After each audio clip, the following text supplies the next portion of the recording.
আসসালামু আলাইকুম বন্ধুরা, আমরা এখন যে প্রতিবেদনটা তৈরি করছি সে প্রতিবেদনটা আছে যে দেখতে পাচ্ছেন দুম্বা, গর্ভবতী দুম্বার পরিচর্যা।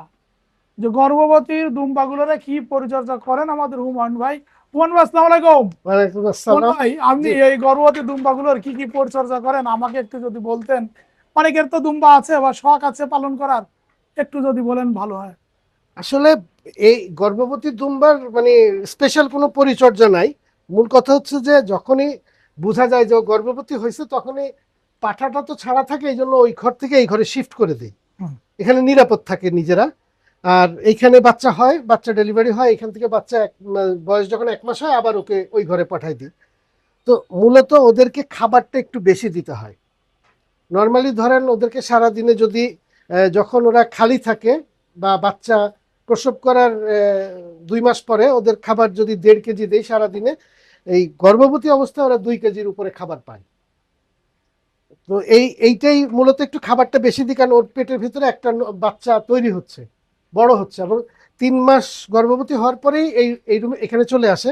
তো 3 মাস পরে তো ওই বাচ্চাটার মানে ওই ভ্রূণটা খুব দ্রুত বিকশিত হয়, সেই জন্য একটু ভালো খাবার দিতে একটু পরিমাণে বেশি দিই। খাবার তো একই খাবার, পরিমাণটা একটু বেশি দিই। আর কি কি পরিচর্যা করেন?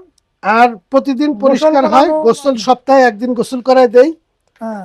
সপ্তাহে একদিন গোসলের গোসল সময় কোনো করায় দিই। সাবান শ্যাম্পু কি দেখি দেন? গোসলের সময় আপনার এই সাবানের গুঁড়া, যে কাপড় ধোয়ার যে সাবানের গুঁড়া আছে, হ্যাঁ, ওই সাবানের গুঁড়া বোলের পানির সাথে হ্যাঁ। মিশাই নিয়ে ওইটা দিয়ে শরীরে দেই। তারপরে এই ডলা দিলে পরিষ্কার হয়ে যায়। তো এই আর দুম্বার নাকে মাঝে পানি? মধ্যে শ্যাম্পু দেই, পাওয়া গেলে দেই, নাহলে দেই না। আচ্ছা, এই দুম্বার কি নাকে বা কানে পানি টানি যাওয়ার কোনো ভয়টা আছে না, নাকি? ওইরকম কিছু নাই। দুম্বা তো মরুভূমির, এটা কি এই যে বৃষ্টি যদি ফাঁকা জায়গা ওপেন ছাদের পরে আপনার এখানে তো বৃষ্টির আসে, বাতাসও আসে এই যে সাইড দিয়ে, কোনো ক্ষতি হয় নাকি? আসলে একটা ব্যাপার হলো কি, মানে প্রাণী তো অনেক বছর ধরে প্রায় ধরেন 25-30 বছর ধরে গৃহপালিত প্রাণী লালন পালন করি। কখনো মুরগি পালছি, কখনো ছাগল পুষছি, গরুর খামার ছিল, এখন দুম্বা পালি। তো ডক্টর জহিরুল ইসলাম নামে একজন প্রশিক্ষকের কাছে ট্রেনিং করেছিল। উনি একটা কথা বলেছিল যে যারে যত বেশি তেল দিবা অত বেশি সে তেলায় যাব। মানে হইলো যেই প্রাণীরা যত বেশি আপনি আদর করবেন ওইটা বেশি নখরামি করবে। সবাইরে প্রাকৃতিক পরিবেশে ছেড়ে দেওয়া ভালো। তো এইখানে এদেরকে বৃষ্টি যখন হয়, আগে আমি বৃষ্টি হইলে বৃষ্টির সময় এসে দাঁড়ায় থাকতাম, ঠিক আছে। ইদানিং কালে আমি দাঁড়াই না, যে না তোমরা নিজেরাই নিজেদের মতন করে তৈরি হয়ে যাও। কারণ আমি যখন আসি তখন তারা একটা ইয়া পায়, আমি যখন আসি তারা তখন একটা ইয়া পাচ্ছিল, সাপোর্ট পায়, ঠিক আছে। কিন্তু ওই সাপোর্টটা তো সবসময় দরকার নাই। মূল জিনিসটা হচ্ছে বৃষ্টির পানি ঝাপটা সেটা আসুক, সমস্যা নেই, কিন্তু বৃষ্টির পরে যে ঠান্ডা বাতাসটা, সেই ঠান্ডা বাতাসটা যেন সরাসরি গায়ে না লাগে। শীতের ঠান্ডা বাতাসটা এটা যেন সরাসরি গায়ে না লাগে। এই জন্য দেখেন ওই পাশে ওয়ালগুলি 1 ফিট বা 14 ইঞ্চি করে উঁচু করা আছে, যাতে ওরা শুয়ে বসে পড়লে বাতাসটা আর গায়ে লাগে না। আর এমনি বৃষ্টির হেসলা ছিটা ফুটা ওটাতে তেমন সমস্যা হয় না। আর এই প্রাণীগুলি হচ্ছে মরুভূমির, ওরা তো ওদের অরিজিন হচ্ছে মরুভূমিতে। এক্সট্রিম লেভেলের তাপমাত্রা, কখনো 2 ডিগ্রি টেম্পারেচার, কখনো 52 ডিগ্রি টেম্পারেচার, ওইখানে ওরা ওদের আদি পুরুষরা বসবাস করেছে। তো সেইখান থেকে এগুলি আসা, তো তো ও এদের আল্লাহ রহমতে ওই ঠান্ডা গরমে অতটা প্রবলেম হয় না। তবে পরিষ্কার রাখতে হয়, এই যে ম্যাটটা, তারপরে এই ময়লাটা পেশাবটা প্রতিদিন পরিষ্কার করতে হয়। যদি প্রতিদিন পরিষ্কার না হয়, একটু স্মেল হয়, তাতে আমার নিজের কাছেই তো অস্বস্তি লাগে, ওদের কাছে যেমন লাগে আমার কাছে অস্বস্তি লাগে। তো এই জিনিসটা খেয়াল রাখতে হবে যে পরিষ্কার রাখতে হবে ঘরটা। এই পরিষ্কার করার সময় কি করেন? এইটা নিজে তুলে দাঁড়া করায় নিজে যে বডিগুলি আছে বডিগুলি এক জায়গায় করে বস্তায় ভরে ফেলি, তারপরে সাবান পানি দিয়ে ধুয়ে ফেলি। এটা প্রতিদিন, এটা প্রতিদিন সকালে পরিষ্কার করি। এটা আর সকাল কখন করার সময় সপ্তাহে করেন? একদিন আমি ব্লিচিং পাউডার দিয়ে পরিষ্কার করি। ব্লিচিং? জি। ব্লিচিং এর তো একটু গন্ধ আছে, একটু না, গ্যাস ওই আছে। ব্লিচিং পাউডারটা আমি ইয়ার সাথে, যে কাপড় ধোয়ার যে পাউডার আছে, পাউডারের সাথে মিক্স করে নেই, মিক্স করে নিয়ে ঝাড়ু দিয়ে ঘষা দিয়ে ধুয়ে দিলে চলে যায়। ওই ব্লিচিং পাউডারটা আমি দিয়ে এটা ফ্লোরটা আচ্ছা, ধুই, আমি এবার রেখে দেই না। আবার চলে আসলাম ডুম্বার গর্ভকালীন বিষয় নিয়ে। জি। ওর গর্ভকালীন ওর সময় কতদিন? দুম্বা মানে গর্ভবতী হয় হচ্ছে ফার্স্ট টাইম, আমাদের এখানে একটা ভুল বলা আছে, কেউ বলে 1 বছরে অ্যাডাল্ট হয়, কেউ বলে 8 মাসে অ্যাডাল্ট হয়, সব মিথ্যা কথা। অরিজিনাল দুম্বা মানে আমি 3 বছর পাইলে যেটা দেখছি 15 মাস বয়সে সে মানে হিটে আসে, প্রথম ইতিহাসে 15 মাস? মিনিমাম 15 থেকে 16 মাস বয়সে, এবং সে 21 থেকে 22 মাস বয়সে প্রথম বাচ্চা দেয়। 15 আর 21 22 মানে তাহলে কত মানে হলো? সে 6 মাসের বেশি? প্রেগনেন্ট অবস্থায় 5 মাস থাকে, 150 দিন, 149 দিন, হাইস্ট 152 দিন। একটা দুম্বা যেদিন যেদিন হিট মানে ক্রস করে তার থেকে 152 দিনের মধ্যে সে বাচ্চা প্রসব করবে। যদি ছেলে বাচ্চা থাকে তাহলে হয়তো 149 থেকে 50 দিনে, বা মেয়ে বাচ্চা থাকলে 51-52 দিনে, সে 151-52 দিনে প্রসব করবে। এবং নিজে নিজে বাচ্চা হবে, কোনো ধরারও দরকার নেই, কোনো কিছুর দরকার নেই, ওই নিজেই বাচ্চা হয়ে নিজেই দুধ খাওয়া শুরু করবে। আপনি যদি ধরে যত্ন করতে চান তাহলে ওই প্রতিদিন ধরে ধরে খাওয়াইতে হবে, ও এরকম অলস প্রাণী, সুতরাং ওকে ওর মতো ছেড়ে দেওয়া উচিত। আর ওদের ফুলটা আমার এখানে আমি ওদের মানে ক্যালম্যাক্স নামে একটা ওষুধ খাওয়াই প্রেগনেন্ট অবস্থায়, মানে 3 দিন বা 4 দিন 20 মিলি করে দেই, তাতে আল্লাহর রহমতে ফুল পড়তে তেমন সমস্যা না, ফুল পড়ে যায়। না, আপনি তাহলে বললেন যে 49 থেকে 52 দিন। 149 থেকে 52 দিনের মধ্যে। 149 থেকে 52 দিন। এই সময় আপনারা কি কি পরিচর্যা করেন?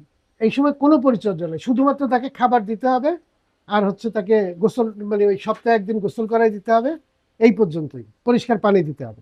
না, ধরেন এই যে লাস্ট টাইমে যখন জি। 49 দিন হয়ে গেছে, আজকে হোক বা সকালে হোক, সন্ধ্যা হোক, বিকাল হোক, এই সময় আপনার কি করেন সেটা একটু জানতে চাই। কিচ্ছু করার নাই, অপেক্ষা করি।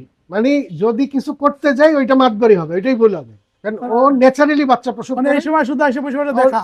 ন্যাচারালি না, আমি মানে বসে থাকলেও মনে হয় যে সে বিরক্ত হচ্ছে, থাকেই না, খাবারটা দিয়ে নিচে চলে যায়, এমনি যাও মানে মাঝে মাঝে বসে সময় কাটাই উপরে।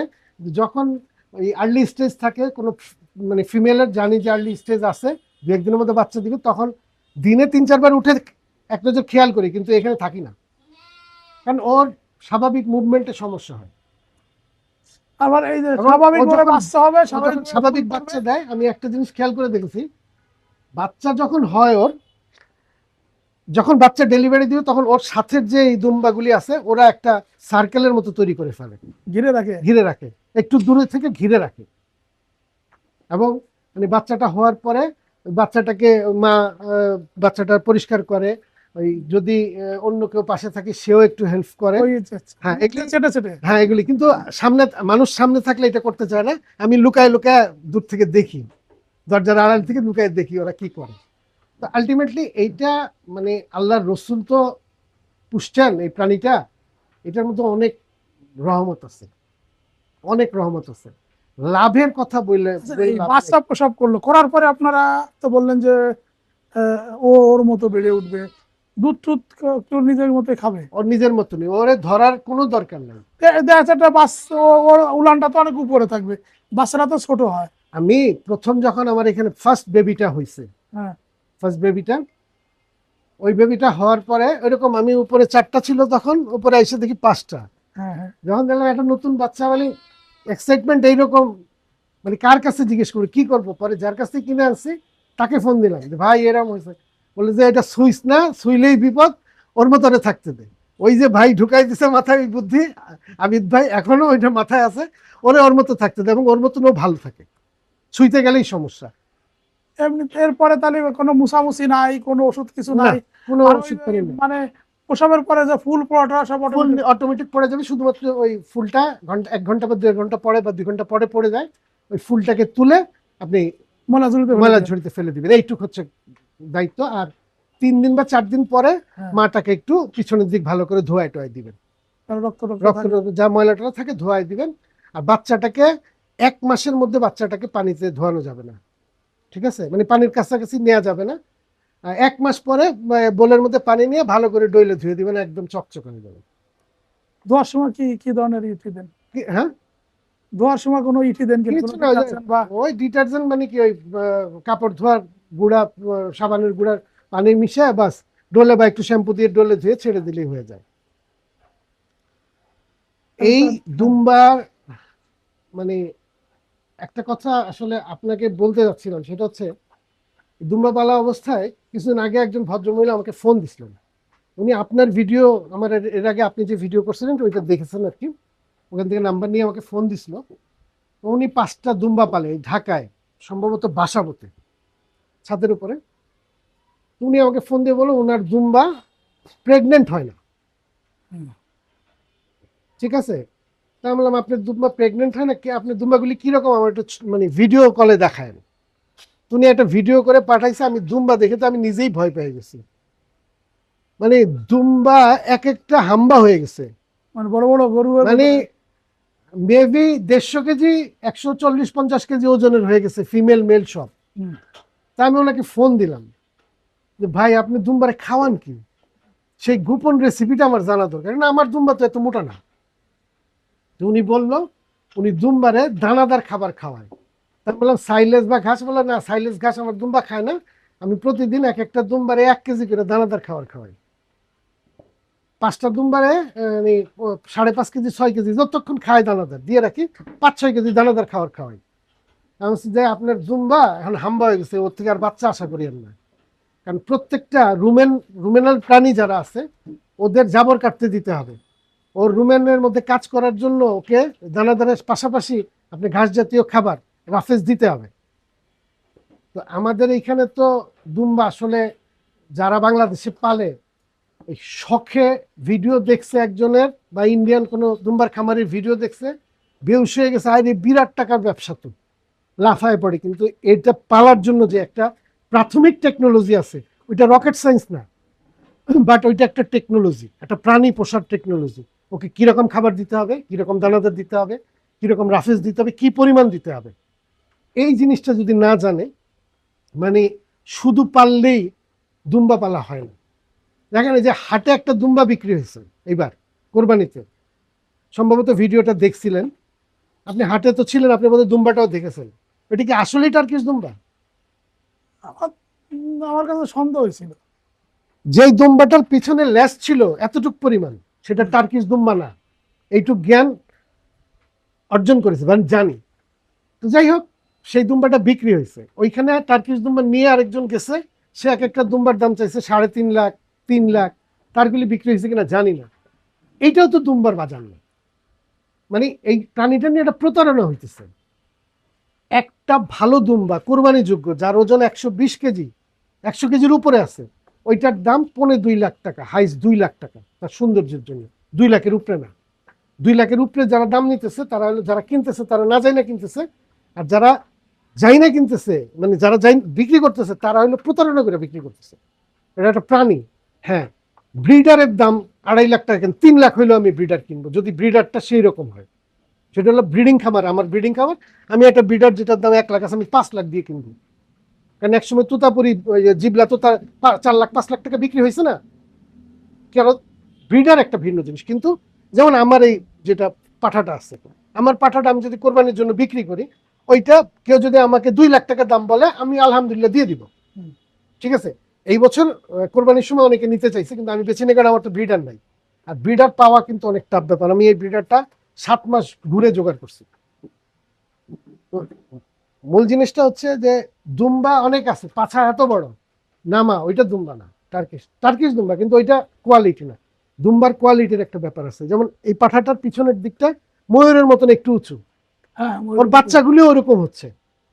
ঠিক আছে, ওই যে ওই কান যে লাল বাচ্চাটা ওইটা হচ্ছে ওর ফার্স্ট বেবি, ওই দেখেন পিছনটা 5-6 মাসের বাচ্চা, পিছনটা কিরকম উঠে গেছে। ঠিক আছে, তো এই যে কোয়ালিটি, এইটার একটা ইয়া করে। আজকে ধরেন আমাদের দেশে অনেক মানুষ চিন্তা করে আমি দুম্বা পাইলে অনেক কিছু করে ফেলবো। ওই রাজিবুল হাসানের উপর অনেক রাগ করছিলাম, রাজিবুল হাসান বলছিল যে 20-30টা ছাড়া খামার করলে সংসার চালানো যাবে না। তো তখন তো ক্যালকুলেটারে টিপে হিসাব করতাম। তো লোকটাকে আমি প্রচন্ড ভালোবাসি, সম্মানের সাথে বলতেছি, ওই দিন ওনার উপর প্রচন্ড মেজাজ খারাপ হয়েছে যে বড় লোক দেখে উনি, আমরা গরিব মানুষ আমরা করতে যেন না পারি, এই জন্য এই কথা বলছে। হাসান ভাই সরি, তবে হাসান ভাইয়ের উপরে প্রচন্ড রাগ হয়েছে, কিন্তু কাজ করতে এসে আজকে 2.5 বছর পরে বুঝতে পারলাম হাসান ভাই রাগ। কারণ আমি 7টা দুম্বা কিনেছিলাম, 6টা ফিমেল 1টা মেল, সেখান থেকে আজকে যুদ্ধ করতে করতে এখন আমার 15টা দুম্বা আছে, 2টা পাঠা বাচ্চা আমি বিক্রি করেছি। আমার ঘরের একটা মেয়ে বাচ্চা মারা গেছে, ফার্স্ট বেবি যেটা ছিল সেটা মারা গেছে। তো যাই হোক, লাইফ যেহেতু, মৃত্যু তো আছে। তো এখন আমি বুঝি যে উনি যেটা বলেছে যে মিনিমাম যদি আপনার 18-20টা না হয় তাহলে একটা ফ্যামিলি মেনটেন করতে পারবে না। মানে ফুল টাইম ওর দিকে সময় দিলে তো আপনার পরিবার তো পরিচালনা করতে হবে। তাহলে আপনাকে এই খামার করতে হলে মিনিমাম 12টা ফিমেল আপনাকে লাগবে। তাহলে ধরে নেন বছরে যদি একটা করে বাচ্চা পান, 1 লাখ করে বেচলে 12 লাখ টাকা, 6 লাখ টাকায় আপনার খামার চললো, 6 লাখ টাকা আপনার সংসার খরচ চললো, কিন্তু ও রিটার্ন দিবে। আমরা আসলে এই বিষয়গুলো নিয়ে আপনার সাথে আরেকটু ডিটেল আলোচনা করব। আমরা যেহেতু প্রতিবেদনটা শুরু করেছিলাম যে গর্ভবতী দুম্বার পরিচর্যা কি, এরপরে আমরা আলোচনা করব আপনার সাথে যে একজন মানুষ যদি দুম্বার খামার করতে চায় কিভাবে দুম্বার খামার স্টার্ট করতে হবে। আর কেঁদো না বাংলার কৃষক, ফোটাও মুখে হাসি, তোমরা দেশের আসল নায়ক, বলবে বিশ্ববাসী।